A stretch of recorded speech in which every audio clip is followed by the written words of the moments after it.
नमस्कार, आप देख रहे हैं एक्सप्रेस न्यूज़ भारत। मैं हूं गालिब रज़ा।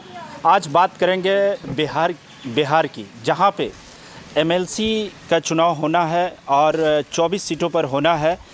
तो आज हम बिहार के गया ज़िला के इमामगंज में हूं और बात करेंगे। यहां पे कुछ कार्यकर्ता और नवनिर्वाचित प्रतिनिधि भी हैं, उनसे भी बात करेंगे कि क्या रुझान है इस बार, किसको विधान परिषद यहां से जिताकर भेजना चाहते हैं लोग, क्या है। सबसे पहले हम बात करते हैं, यहाँ पे एक पूर्व मुखिया जी हैं, उनसे बात करते हैं क्या राय है सर इसको लेकर के, एमएलसी चुनाव को लेकर के, और क्या चाहते हैं आप लोग? हम लोग चाहते हैं कि कुमार नागेंद्र उर्फ रिंकू जी इस एमएलसी चुनाव में भारी मतों से चुनाव जीते।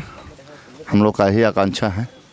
क्या कुछ मुद्दा या क्या उनमें कुछ दिख रहा है जिसकी वजह से उनको आप लोग चयनित कर रहे हैं? अच्छा सोच, अच्छा व्यक्तित्व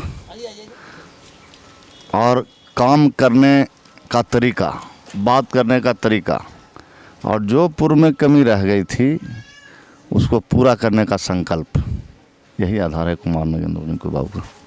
जो वर्तमान में एमएलसी थी वो भी तो सब कुछ फुलफ़िल करती थी, तो उनमें क्या कमी है? वो तो सरकार में भी हैं, वो तो और अच्छा करेंगे, तो उनको क्यों नहीं चाह रहे हैं? आप देख ही रहे हैं, विगत 2 टर्म से मैडम चुनाव जीत के गई हैं यहाँ से, और जनप्रतिनिधि अगर जाते भी हैं, पिछले बार हमारे फैसल भाई लोगों ने मदद किया था भी, लेकिन जब वहाँ गए तो उनसे मिले नहीं और ना ही जनप्रतिनिधि की खबर लेते हैं। ये बात है। ठीक है, अपनी ओर से इमामगंज के नवनिर्वाचित प्रतिनिधि को जो आगामी 4 अप्रैल को चुनाव होना, क्या कुछ कहना चाहेंगे? हम लोगों को यही संदेश देंगे कि लोग कुमार नागेंद्र उर्फ रिंकू बाबू को अपना 1 नंबर का वोट दें।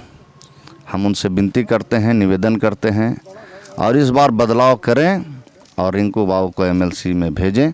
मैं यही लोगों से अपेक्षा रखता हूं, यही लोगों को कहता भी हूं, और लोगों से उम्मीद भी है कि इस बार हम लोग की बातों पर अमल होगा। जनप्रतिनिधि रिंकू बाबू के पक्ष में वोट देने के तैयार है। 4 तारीख का इंतज़ार है, 7 तारीख का काउंटिंग का भी इंतज़ार है।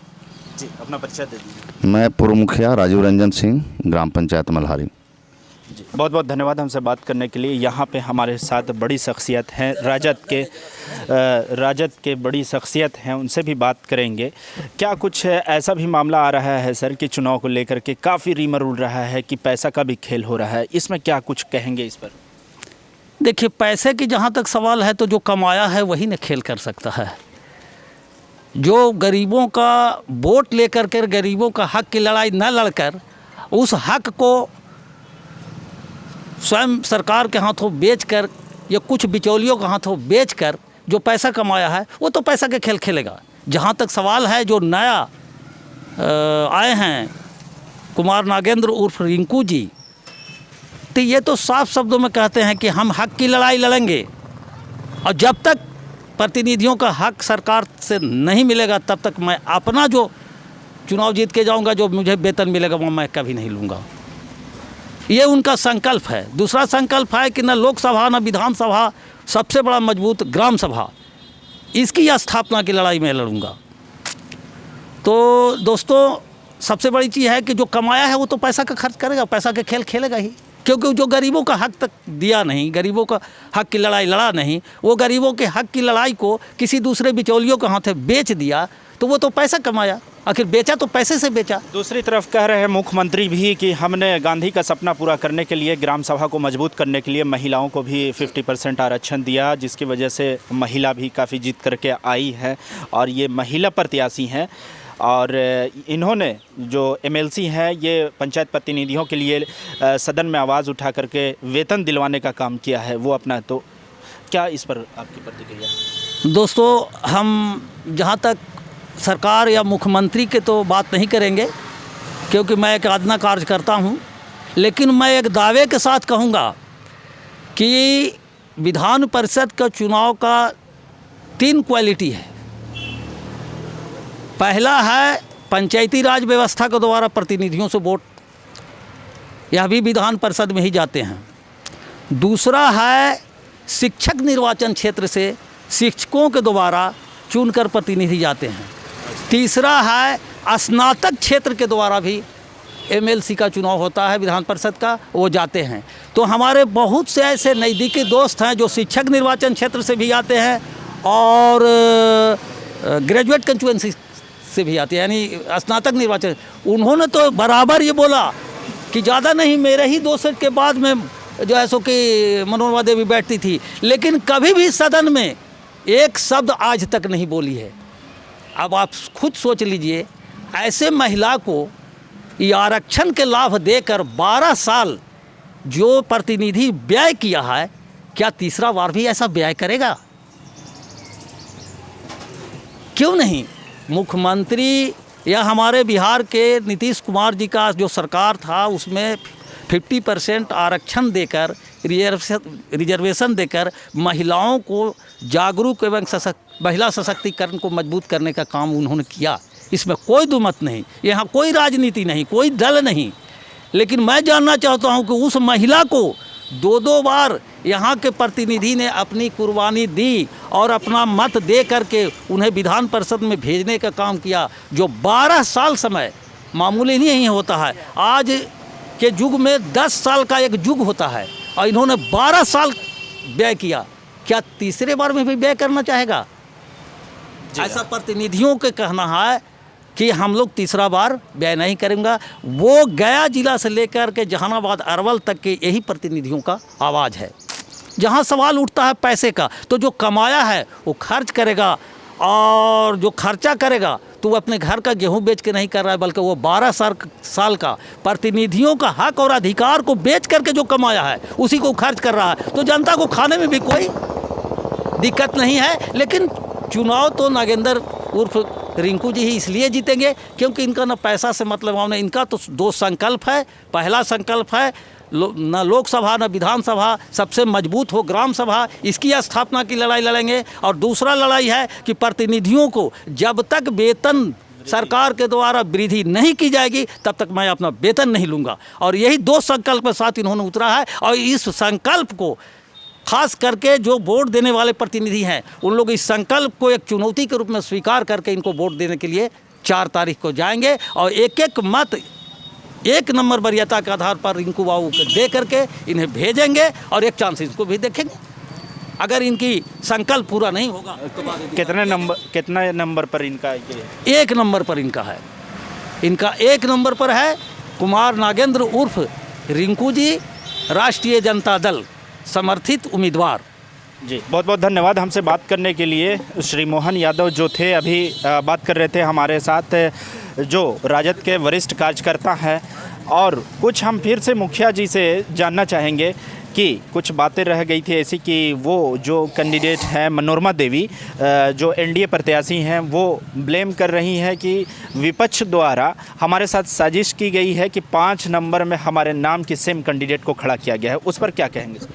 जनता में किसी को लड़ना मना है क्या? इस जनता ऐसा ही क्योंकि उसी नाम के व्यक्ति को बबीता देवी भी हैं तो उनको भी विपक्ष द्वारा खड़ा किया है क्या? अरे जनतंत्र में स्वाभाविक अधिकार है, मौलिक अधिकार है। किसी को खड़ा होने के लिए कोई रोक सकता है? लोगों ने नॉमिनेशन किया है, बाकी जनप्रतिनिधि आज वोटर के रूप में हैं, वो वोट करेंगे। जी धन्यवाद। चलिए हमारे साथ लाहौर इमामगंज प्रखंड के लाहौर पंचायत के मुखिया हैं, इनसे बातचीत करते हैं। क्या राय है आपकी इस पर सर? जी हम लोग तो रिंकू यादव को वोट दे रहे हैं। जी क्या कुछ मुद्दा उनका लगा आपको या कुछ जचा? जी उनका नारा बहुत अच्छा लगा, लोकसभा ने विधानसभा मजबूत हो ग्राम सभा। सबसे पहले इनका भाषण बहुत अच्छा लगा मेरा। क्या जो चुनावी मुद्दा उन्होंने किया है, वादा किया है, क्या वो खरे उतरेंगे? इस पर क्या विश्वास आप लोगों को? विश्वास तो है कि हम लोग उम्मीद पर खरा उतरेंगे। जी धन्यवाद हमसे बात करने के लिए। ठीक है, अब बात करते हैं दूसरे शख्स से। एक हमारे साथ समाजसेवी हैं, इनसे भी बात करेंगे। क्या प्रतिक्रिया है आपकी? प्रतिक्रिया सार्फ है सर कि मतलब कि उन्होंने वो हर गरीब को गले से लगाया है। जहाँ तक मैंने देखा, होली हो या ऐसे हो, उसमें कोई राजनीति नहीं की। उन्होंने हर गरीब को गले लगा से लगाया है। हर जगह पे वो गए हैं, ऐसी जगह पे जहाँ मनोरमा जी भी जीत की भी नहीं जा सकी हैं। वो सिर्फ इलेक्शन लड़ रहे हैं फर्स्ट टाइम, वो हर जगह पे गए हैं और वो मतलब काम तो उनका लगभग है, संकल्प है कि उन्हें काम करना है पंचायत में। क्या पिछली बार आप जो वर्तमान एमएलसी हैं उनके साथ भी आप रहे थे, क्या कुछ आपके साथ सामने उनके साथ हम लोग रहे थे और जी जान लगाया था हम लोगों ने क्या इस पूरे क्षेत्र ने जी जान लगाया था 2 बार, और 2 बार उनको विधान परिषद में भेजने का काम किया था। मगर वो इस क्षेत्र के जनता तो प्रतिनिधि तो बहुत दूर की बात है, इस रोड को भी यहाँ देखने नहीं आए कि यहाँ का रोड का क्या हाल है, यहाँ के लोगों का क्या हाल है। कम से कम प्रतिनिधियों ने उनको वोट दिया था, प्रतिनिधियों ने सही जनता से मिल लेती, वो प्रतिनिधि से मिल लेती, कभी नहीं आई वो। इस बार रिंकू यादव की जीत पक्की है, क्योंकि हर लोग एक बच्चे के ज़बान पे कि उनको बदलाव चाहिए, इस क्षेत्र में हर हाल में बदलाव चाहिए। और इस बार जो भी प्रतिनिधि हैं सब बदलाव के लिए वोट कर रहे हैं। जी, परिचय दे दीजिए। मेरा नाम मोहम्मद फैसल खान हुआ, मैं आरजेडी प्रखंड प्रवक्ता इमामगंज। ठीक है, अब एक और हमारे साथ प्रतिनिधि हैं। हाँ, प्रतिनिधि हमारे साथ एक प्रतिनिधि हैं, उनसे भी बात करेंगे जो अभी वार्ड सदस्य द्वारा चुने गए हैं। ये उप मुखिया है लावाबार के, इनसे भी बात करेंगे इनकी क्या प्रतिक्रिया है, किस मुद्दे पर ये वोट करना चाहते हैं। क्या मुद्दा ये है हम लोग का कि पहले भी हम 2 बार वोट उनको कर चुके हैं, मनोरमा जी को। कितनी बार से आप जीतते हुए आ रहे हैं? हम 4थी बार जीते हैं, 3री बार उप मुखिया बने हैं। 4 बार जीते हैं वार्ड में और 3री बार उप मुखिया बने हैं। 2 बार हमने वोट किया उनको, हम लोगों ने, और जिताया है। मगर आज तक ना कोई भेंट है, ना कोई मुलाकात है, ना हम लोग को कोई उसका बेनिफिट मिला, कुछ नहीं। ठीक है, अपना परिचय दे दीजिए। मेरा नाम हसनैन खां। अब अभी आप हमारे साथ देख रहे थे कि कुछ ग्राम के लोग थे और कुछ प्रतिनिधि, कुछ समाज सेवी थे, कुछ समर्थक थे। बातचीत चल रही थी एमएलसी चुनाव को लेकर, जो आगामी 4 अप्रैल को मतदान होना है। तो इस बार इमामगंज से रुझान आ रहा है कि लोग बदलाव चाहते हैं। उसका नतीजा ये है कि वो चाहते हैं जो हमारे यहाँ के राजद कैंडिडेट हैं नागेंद्र बाबू उर्फ रिंकू यादव, तो उनका कहना है कि ना लोकसभा ना विधानसभा सबसे मजबूत ग्राम सभा।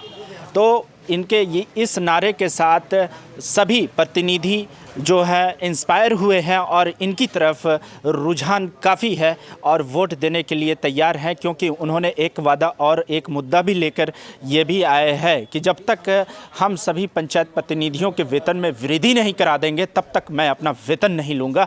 तो इसके लिए सारे प्रतिनिधि अपना मन को बदलकर और एक मत होकर इन्हें जिताना चाहते हैं। हमारे साथ बने रहिए और भी खबरें दिखाते रहेंगे। धन्यवाद।